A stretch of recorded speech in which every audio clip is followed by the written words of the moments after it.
اس ملک کے لیے اتنا کچھ کرنے کے باوجود انہیں یہاں پہ نہیں دفن کیا گیا، تو میں یہ لمحہ فکری ہے۔ پورا ملک کے ہمارے فادر تھے، خاک میں مل گئے نگینے لوگ، حکمراں ہو گئے کمینے لوگ۔ ہمیں اس بات کا بہت دکھ ہے اور بہت تکلیف ہے۔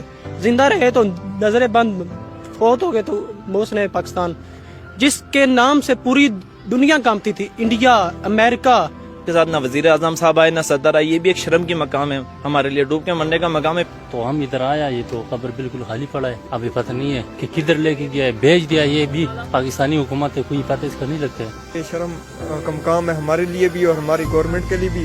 ہم لاہور سے آئے تھے یہاں پہ فاتح خوانی کرنے، عبدالقدیر خان صاحب کی قبر پہ، یہاں آ کے ہمیں پتہ چلا کہ ان کو تو یہاں دفنایا ہی نہیں۔ تو آگے پتہ چلا ہے، پتہ نہیں ان کو کہاں میں دفنایا ہے، ہمیں تو جگہ بھی نہیں پتا۔ پبلک پلیس پہ ہونی چاہیے تھی ان کی جو آرام گاہ ہے، تاکہ ہر کوئی آ کے فاتحہ خوانی